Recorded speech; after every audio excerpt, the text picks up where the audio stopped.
Welcome to Dusun Tunggul. Halo teman-teman dimanapun kamu berada, selamat datang di Dusun Tunggul. Admin mengucapkan terima kasih untuk segala bentuk apresiasi dan dukungan kamu semua untuk channel ini. Berikut ini admin akan menceritakan sebuah kisah dengan judul Terjebak Pesugihan.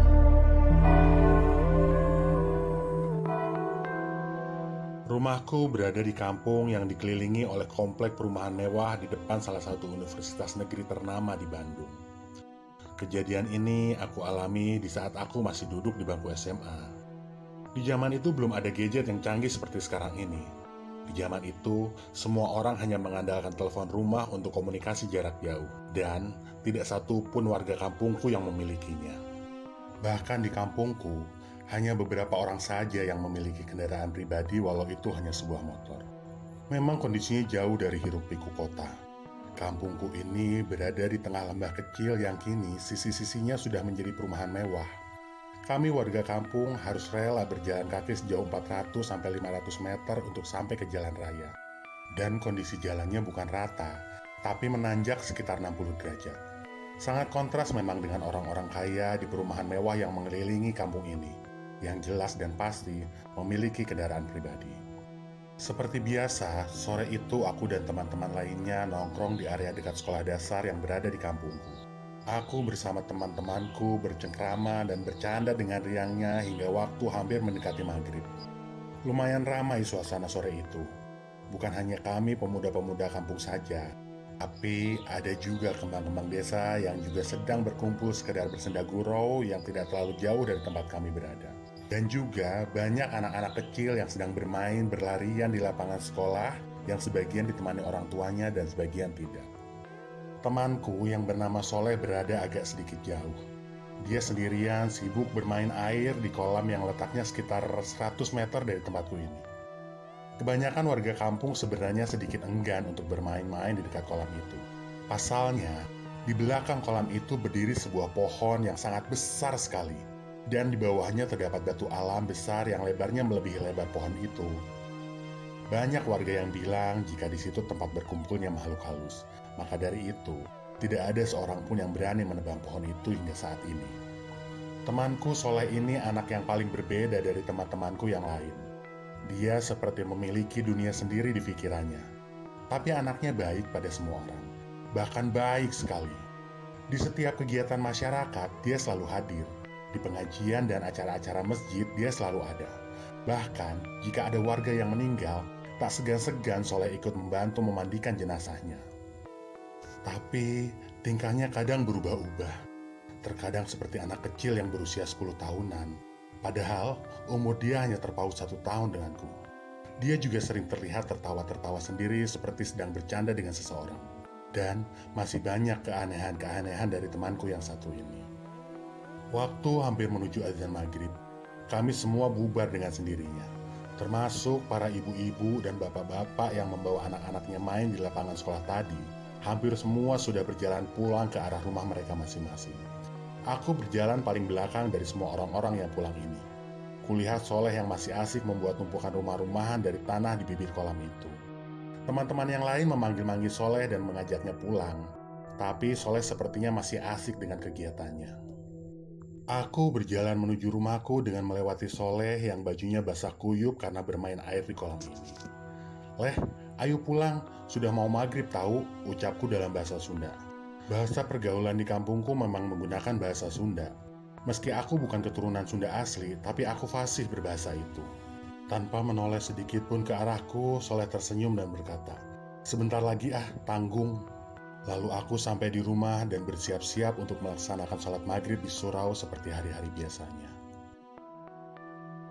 Selepas Isya, aku baru pulang dari surau bersama beberapa temanku yang satu pengajian denganku. Terlihat dari jauh ada keramaian di perempatan jalan dekat rumahku. Di sana memang ada warung yang lumayan besar, yang memang tidak pernah sepi pengunjung.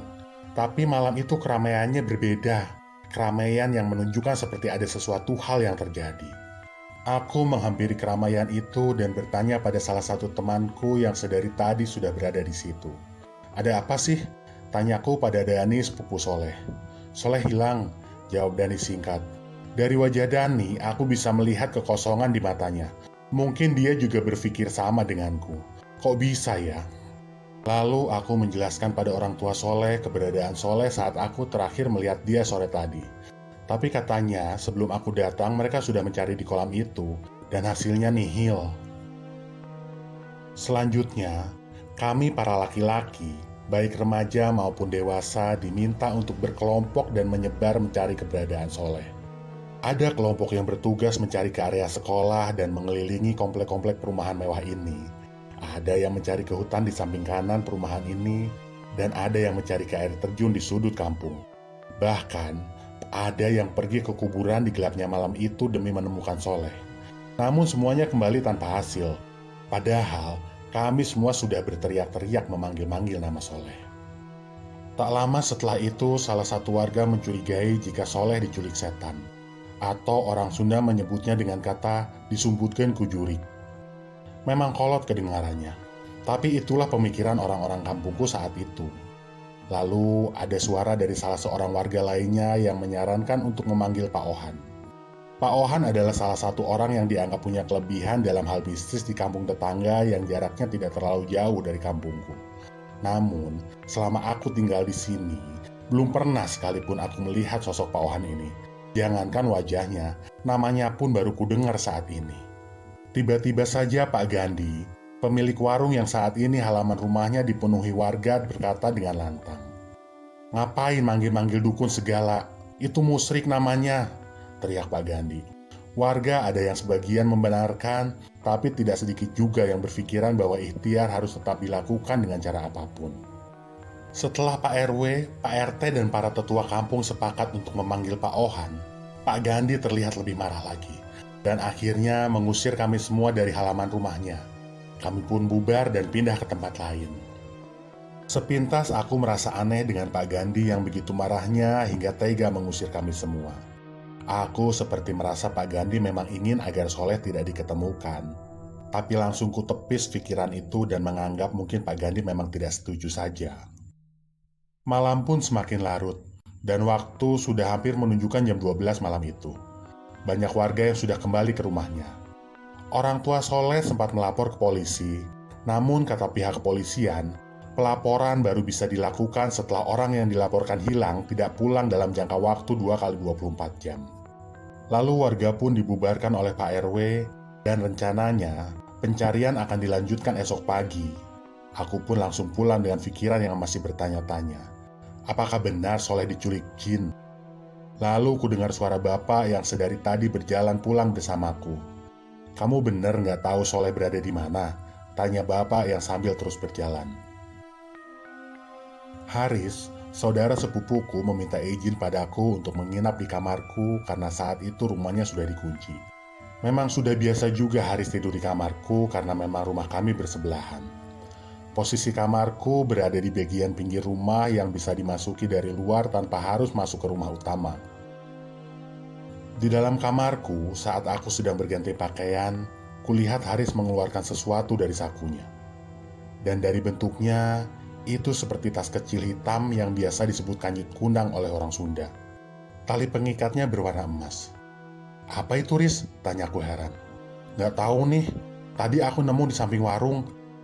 Aris lalu membuka tas kecil itu dan ternyata isinya adalah rambut yang dibungkus oleh kain putih yang bertuliskan Rajah. Haris lalu menatapku dengan kebingungan. "Ini apa? Punya siapa ya?" ucap Haris. Kami berdua kaget bercampur bingung karena memang ini adalah benda yang sangat aneh yang pernah kami lihat. Lalu Haris memberikan rambut dan kain bertuliskan Rajah itu padaku. Dan saat ku pegang kedua benda itu, tiba-tiba aku berdiri di sebuah tempat yang aku sendiri tidak tahu ada di mana. Aku terengah-engah kelelahan seperti baru saja selesai berlari jauh. Ada wangi bunga sedap malam dan bau kemenyan yang sangat kuat di situ. Suasananya hening dan gelap, tapi aku masih bisa melihat keadaan itu. Di tengah ruangan ini, kulihat ada meja besar yang penuh dengan makanan-makanan yang menggoda. Di sebelah meja ada sebuah tempayan yang berisi sebuah kendil, mangkuk yang mengeluarkan asap, dan bunga-bunga yang berbagai macam warnanya. Aku terheran-heran linglung melihat semua ini.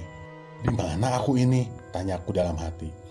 Aku terus mencoba bersikap tenang dan mengatur nafasku yang sedari tadi tidak karuan. Sayup-sayup, ku dengar seseorang melantunkan nada dengan kata-kata yang tidak aku kenali. Dan yang jelas, bukan lantunan ayat suci Al-Quran. Aku mencoba meraba-raba dinding untuk mencari celah atau pintu di ruangan ini. Namun tidak ada. Jangankan pintu, lubang sedikit saja tidak dapat kutemukan. Yang paling aneh, dinding ruangan ini sepertinya bukan terbuat dari tembok layaknya ruangan-ruangan pada umumnya, melainkan seperti kulit binatang. Seperti ada bulu-bulu halus saat kuraba dinding ini. Dengan tiba-tiba di belakang meja itu muncul seorang laki-laki berpakaian hitam dengan janggut yang panjang. Dia mengenakan caping di kepalanya dan tangannya penuh dengan gelang-gelang akar bahar. Wajahnya tidak terlalu jelas karena tertutup janggut dan jambang yang sangat lebat. Dia menoleh ke arahku sambil tangannya mengambil bunga warna-warni yang ada di atas tempayan dan memakannya. Matanya menatapku tajam dan berkata, "Kalau kau berani mengganggu aku, kuhabisi seluruh keluargamu." Seru orang itu sambil memegang sebuah pisau belati besar dan menancapkannya di atas meja. Aku ketakutan, jantungku berdetak kencang, dan keringat mulai membasahi tubuhku. Aku tidak mengenali siapa orang tersebut, yang ku tahu dia bukan orang baik-baik. Sejenak aku kebingungan karena melihat ruangan ini tiba-tiba bergoncang dan kemudian aku berpindah ke sebuah lorong yang di kanan kirinya terdapat pintu-pintu kayu yang sangat besar. Kudengar suara yang riuh sekali. Entah dari mana asalnya, tapi yang jelas itu suara orang-orang yang sedang menangis. Di ujung lorong kulihat laki-laki berbaju hitam tadi berdiri dengan memegang cambuk di tangan kanannya, dan di tangan kirinya ada sebuah besi panjang yang bagian bawahnya menyentuh lantai dengan pengait lengkung di ujung atasnya. Lalu tiba-tiba suasana langsung hening saat terdengar suara langkah kaki yang berdentam keras saat si laki-laki itu berjalan ke arahku. Aku kebingungan karena tidak tahu apa maksud dari semua kejadian ini. Aku tidak tahu keberadaanku, dan yang jelas aku heran mengapa aku ada di tempat ini. Dalam kepanikan ini, aku mendengar dari balik pintu yang berada tepat di sampingku suara seseorang yang sedang melantunkan ayat kursi. Orang dengan baju hitam itu seperti terkaget, lalu mempercepat langkahnya menuju ke arahku sambil mulutnya berkomat kamit. Dalam keadaan takut ini, hatiku sedikit-sedikit mulai mengikuti lantunan ayat kursi itu. Sampai tiba-tiba, lorong ini mulai berguncang lagi, dan ruangan ini seperti bergeser kembali ke tempat yang lain. Aku meraba-raba pandanganku di ruangan yang baru ini. Samar-samar dan semakin jelas, aku melihat di depanku ada sebuah kolam kering. Di dalamnya terdapat puluhan orang telanjang tanpa pakaian selembar pun, tangan mereka dirantai, dan keadaan mereka seperti tergeletak tak berdaya. Bau amis darah menusuk rongga hidungku, dan aku mual, ingin sekali muntah. Aku dan si laki-laki tadi berdiri saling berhadap-hadapan terhalang oleh kolam kering tadi. Lalu dia mulai bergerak berjalan memutari kolam itu seperti menuju ke arahku dengan menyeret sebuah rantai panjang dengan tangan kanannya. Kemudian ku dengar dia melantunkan sesuatu yang aku yakin itu bukan lantunan ayat Al-Quran, tapi seperti bahasa yang aneh dan membuat telingaku sakit sekali. Berbarengan dengan itu, aku melihat orang-orang yang tadi tubuhnya tergeletak mulai bergerak semua. Tubuh mereka seperti sedang terangkat naik oleh kekuatan gaib. Semua berteriak dan menangis ketika kulihat aura mereka berterbangan ke atas seperti ada yang menghisapnya. Dan saat itulah tak sengaja kulihat Soleh berada di antara mereka. Dia duduk bersila, dan kulihat bukan hanya lengannya saja yang dirantai, tapi kakinya, badannya, bahkan lehernya pun dirantai. Dan kulihat ada pisau besar yang tertusuk di bagian pipi kiri tembus ke bagian pipi kanan Soleh. Tapi tubuhnya tetap berada di lantai dan tidak kulihat ada aura keluar seperti orang-orang lainnya. Kulihat Soleh sangat kesakitan, namun suara rintihan yang terdengar dari mulutnya lama-kelamaan terdengar seperti dia sedang membaca ayat suci Al-Quran. Lambat laun mulai terdengar nyaring hingga menutupi suara lantunan yang dikeluarkan si laki-laki berbaju hitam tadi. Aku sangat ketakutan saat itu. Pikiranku sudah kacau memikirkan keadaan ini. Lalu tiba-tiba mulutku bertakbir dengan sendirinya. Allahu Akbar, Allahu Akbar, Allahu Akbar, teriakku. Si laki-laki yang tadi sedang berjalan ke arahku tiba-tiba menggeliat aneh. Matanya yang berubah menjadi merah terus menatap tajam kepadaku. Dia memaki-makiku, meludah ke arahku, dan saat dia akan memecutku menggunakan rantai yang ada di tangan kanannya, tiba-tiba saja dia terbakar dan langsung menjadi abu dengan seketika. Aku terkesima, terdiam, bingung dengan apa yang baru saja terjadi. Aku lalu mengatur nafasku sambil kupandangi sekelilingku yang kini sudah sepi, sunyi, dan gelap. Lalu kulihat dari jauh ada cahaya seperti terbang menuju ke arahku. Cahaya itu makin besar dan semakin besar, lalu tiba-tiba angin menghembus ke wajahku dan suasana pun berubah menjadi terang benderang. Aku merasa bahuku ditepuk oleh seseorang, dan saat kulihat, ternyata itu adalah tangan seseorang yang kukenal. Ustadz Rida, guru mengajiku. Dia merangkulku dan mengajakku berjalan. Entah ini berada di mana dan akan berjalan ke arah mana, tapi hatiku seperti tahu jika ini adalah arah untuk pulang menuju rumahku. Aku membuka mataku dan aku langsung kebingungan, karena baru tersadar jika kini aku sedang dalam keadaan duduk. Duduk bersila bersama beberapa orang tetanggaku yang juga duduk bersila mengelilingiku. Duduk bersila bersama beberapa orang tetanggaku yang juga duduk bersila mengelilingiku. Ustadz Rida, guru ngajiku, sedang berwirid tepat di sampingku. Saat aku menengokkan kepalaku ke kanan dan ke kiri, ku dengar Haris berkata, "Alhamdulillah." Lalu Pak Rida, guru ngajiku, melihat ke arahku dan tersenyum simpul. Aku tidak tahu apa yang kemudian terjadi dengan pencarian Soleh sejak aku memegang bungkusan rambut dan kain raja itu. Tapi menurut cerita Haris, akulah yang menunjukkan keberadaan jasad Soleh yang kemudian ditemukan di balik batu besar tepat di bawah pohon di dekat kolam. Dari keterangan Ustadz Rida, Soleh dijadikan tumbal oleh Pak Gandhi yang ternyata melakukan pesugihan atas ajakan Pak Ohan, orang pintar dari kampung sebelah itu. Sebenarnya dulu Pak Gandhi sudah menolak ajakan Pak Ohan itu. Tapi saat itulah kulihat wajah Pak Ohan, ternyata dialah laki-laki yang tadi. Laki-laki berbaju hitam, berjanggut panjang dan mengenakan caping.